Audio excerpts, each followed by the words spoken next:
प्रश्न उत्तर को आपको हल करवाते हैं। तो दोस्तों इसमें पहले भाग 1 आता है जिसमें बहुविकल्पी प्रश्न दिए गए हुए। तो दोस्तों इसमें पहला प्रश्न है, निम्नलिखित में से कौन सा स्केलर राशि है। स्केलर राशि का मतलब है कि अदिश राशि है। तो दोस्तों इसमें हमारा पहला ऑप्शन है बल, दूसरा ऑप्शन है संवेग, तीसरा ऑप्शन है विस्थापन और चौथा ऑप्शन है कार्य। तो दोस्तों इसमें हमारा जो चौथा वाला ऑप्शन है वो राइट हो जाएगा, क्योंकि इसमें सिर्फ परिमाण होता है, दिशा नहीं होती। इसके बाद दोस्तों हमारा दूसरा नंबर प्रश्न आता है, यदि किसी वस्तु का वेग समय के साथ परिवर्तित नहीं हो रहा है तो वह गति कर रही है। दोस्तों पहला ऑप्शन है त्वरित गति, दूसरा ऑप्शन है संतुलित गति, तीसरा ऑप्शन है सरल आवर्ती गति और चौथा ऑप्शन है रेखीय गति। तो इसमें हमारा जो राइट आंसर है वो बी वाला हो जाएगा, संतुलित गति। संतुलित गति का अर्थ है कि जो वस्तु है वह समान समय अंतराल में समान दूरियां तय कर रही है, इसलिए इसे एक समान गति भी कह सकते हैं। इसके बाद हमारा 3 नंबर प्रश्न आता है, न्यूटन के गति के द्वितीयक नियम के अनुसार बल का सूत्र क्या है। तो दोस्तों इसमें पहला ऑप्शन दिया है बल F बराबर द्रव्यमान गुणे त्वरण, दूसरा ऑप्शन दिया है बल F बराबर द्रव्यमान गुणे वेग, तीसरा ऑप्शन दिया गया है बल F बराबर द्रव्यमान और बटे में वेग और चौथा ऑप्शन दिया गया है बल F बराबर द्रव्यमान प्लस में त्वरण। तो दोस्तों इसमें जो हमारा राइट आंसर है वो ए वाला हो जाएगा, बल बराबर द्रव्यमान गुणे में त्वरण। इसके बाद दोस्तों हमारा 4 नंबर प्रश्न आता है, एक गोला यदि 20 मीटर प्रति सेकंड के वेग से लंबवत ऊपर फेंका जाता है तो वह अधिकतम कितनी ऊंचाई तक जाएगा। ये दोस्तों आपका प्रक्षेप वाले में से एक न्यूमेरिकल है। इसमें अधिकतम ऊंचाई के लिए कह रहा है, इसलिए थीटा 90 डिग्री हो जाएगा। अधिकतम ऊंचाई के लिए सूत्र होता है h बराबर में u स्क्वायर साइन थीटा और बटे में दोस्तों 2g होता है। दोस्तों साइन 90 रखेंगे तो साइन 90 का मान 1 होता है और वेग का मान रखेंगे, वेग हमारे पास 20 दिया है, वेग 20 और इंटू में भी हमारा 20 हो जाएगा और बटे में जी का मान हमें 10 दे रखा है, इसलिए हम उसे 10 रखते हैं और इंटू में 2 कर देते हैं जो सूत्र के अनुसार है। अब दोस्तों जब हम इसे हल करते हैं तब हमें 20 आंसर प्राप्त हो जाता है, इसलिए जो हमारा ये प्रश्न है इसमें जो हमारा दूसरा नंबर है अर्थात बी वाला ऑप्शन राइट हो जाएगा। इसके बाद दोस्तों हमारा 5 नंबर प्रश्न आता है, गुरुत्वाकर्षण बल का मान किसके समान होता है। दोस्तों पहला ऑप्शन है विद्युत बल, दूसरा ऑप्शन है चुंबकीय बल, तीसरा ऑप्शन है केंद्रापसारक बल और चौथा ऑप्शन है गुरुत्वीय बल। तो दोस्तों जो हमारा गुरुत्वाकर्षण बल है वो विद्युत बल के समान होता है, क्योंकि दोस्तों जो गुरुत्वाकर्षण बल होता है वो 2 पिंडों के बीच लगता है और जो होता है वो द्रव्यमान के गुणनफल के समानुपाती होता है, जबकि जो विद्युत बल है वह आवेशों के मध्य लगता है और आवेशों के गुणनफल के समानुपाती होता है। और जैसे गुरुत्वाकर्षण बल दूरी r के वर्ग के व्युत्क्रमानुपाती होता है, उसी प्रकार से विद्युत बल भी r के वर्ग के व्युत्क्रमानुपाती होता है।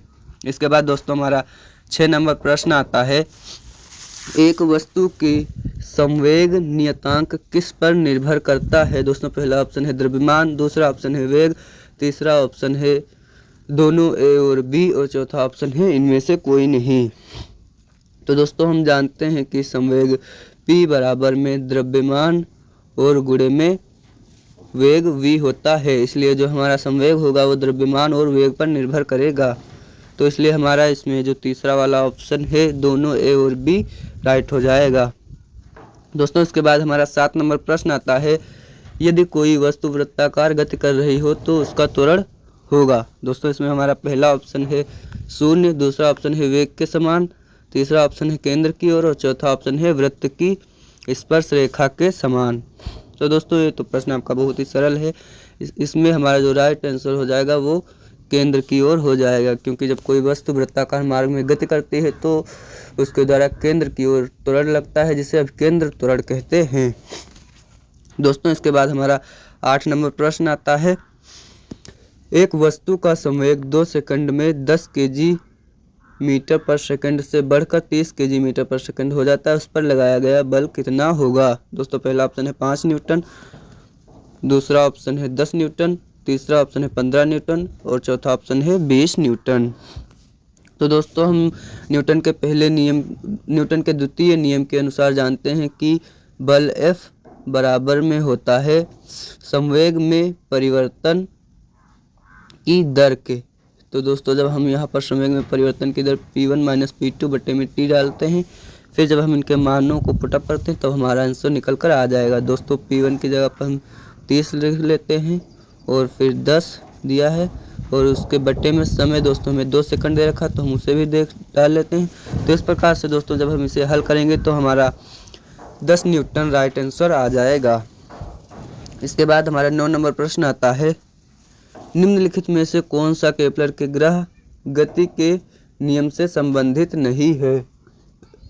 पहला ऑप्शन है ग्रह अंडाकार कक्षा में चलते हैं, दूसरा ऑप्शन है ग्रह समान समय में समान क्षेत्रफल को पार करते हैं, तीसरा ऑप्शन है ग्रहों की कक्षाएं गोलाकार होती हैं और चौथा ऑप्शन है ग्रहों की कक्षा का वर्ग उनके दीर्घ अर्ध दीर्घ अक्ष के घन के समानुपाती होता है।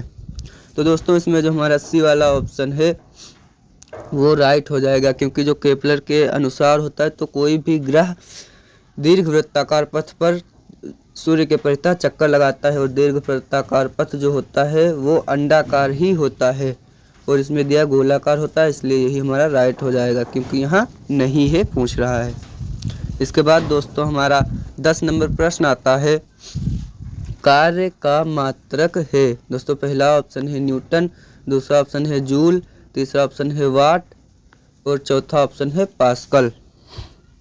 तो दोस्तों इसमें हमारा जो राइट आंसर हो जाएगा वो बी हो जाएगा, क्योंकि जूल जो है वो कार्य का मात्रक है, न्यूटन बल का मात्रक है दोस्तों, और जो वाट है वो शक्ति का मात्रक है और जो हमारा पास्कल है ये दाब का मात्रक है। दोस्तों इसके बाद भाग बी आता है जिसमें कि हमें न्यूमेरिकल दे रखा है। तो दोस्तों इसमें पहला न्यूमेरिकल है, 2 किग्रा द्रव्यमान की कोई वस्तु 5 मीटर प्रति सेकंड स्क्वायर त्वरण से गति कर रही है, वस्तु पर लगाए गए बल की गणना करें। तो दोस्तों न्यूटन के द्वितीय नियम के अनुसार जो बल होता है वो F बराबर में द्रव्यमान m और गुणे में त्वरण होता है। तो दोस्तों यहाँ पर हमें द्रव्यमान 2 kg दे रखा है और त्वरण 5 मीटर प्रति सेकंड स्क्वायर दे रखा है। तो दोस्तों जब हम यहाँ पर इसके मान को डालते हैं तब हमें 10 न्यूटन आंसर प्राप्त हो जाता है।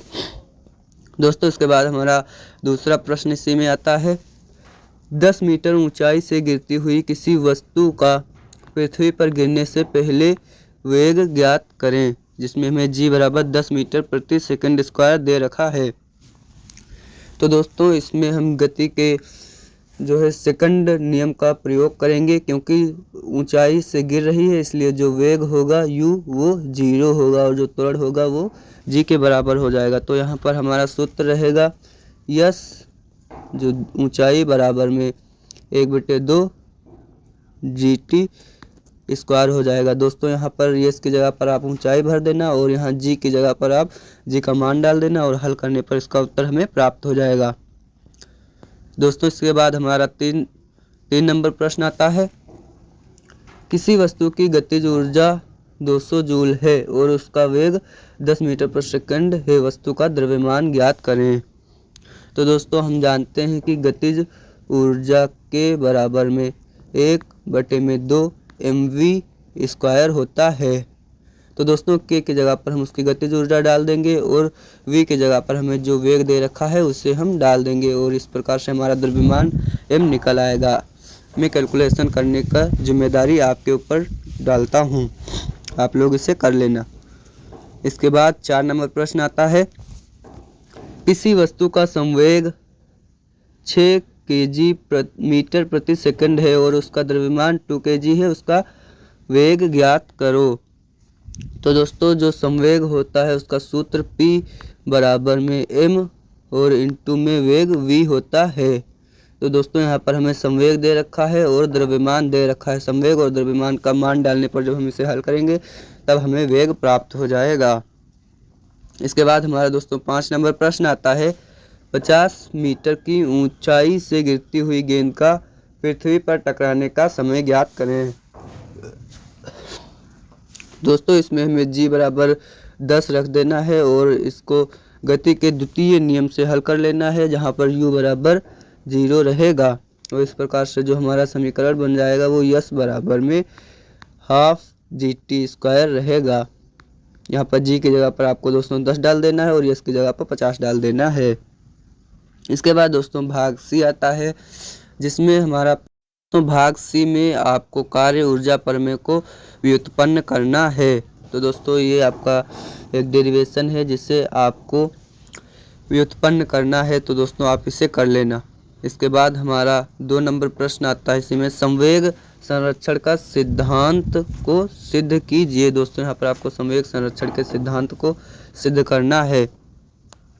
इसके बाद हमारा 3 नंबर प्रश्न आता है, ऊर्ध्वाधर प्रक्षेप गति के लिए अधिकतम ऊंचाई, उड़ान का समय और सीमा अर्थात रेंज को व्युत्पन्न करना है। दोस्तों आप लोग इन प्रश्नों को कर लेना। ये हमारे डेरिवेशन निगमन वाले प्रश्न हैं, इन्हें मैं करवाऊंगा तो बहुत ही ज़्यादा समय लगेगा, इसलिए मैं चाहता हूँ इन सभी प्रश्नों को आप सभी लोग करें।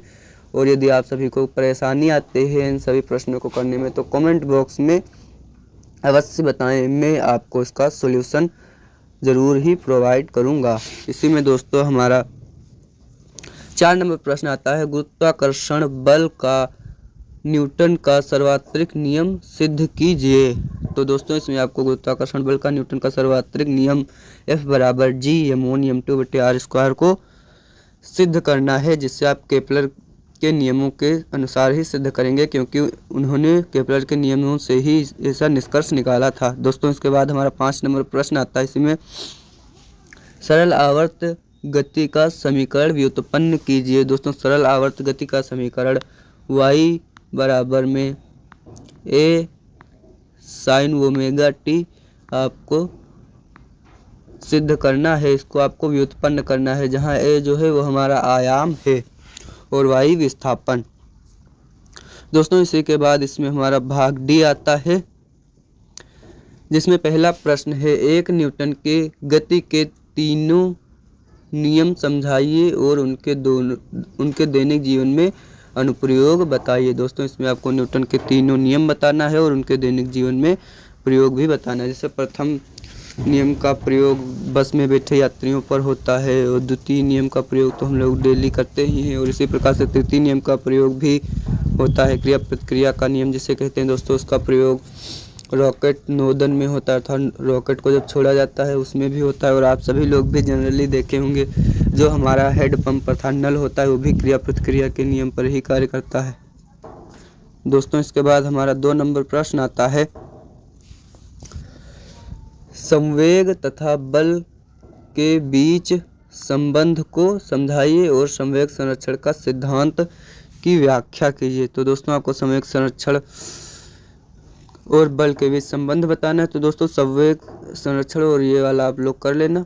इसके बाद दोस्तों हमारा इसी में 3 नंबर प्रश्न आता है, कार्य ऊर्जा और शक्ति में अंतर स्पष्ट करें तथा ऊर्जा संरक्षण का नियम समझाइए। इसके बाद दोस्तों हमारा 4 नंबर प्रश्न आता है, आवर्त गति और सरल आवर्त गति में अंतर स्पष्ट कीजिए।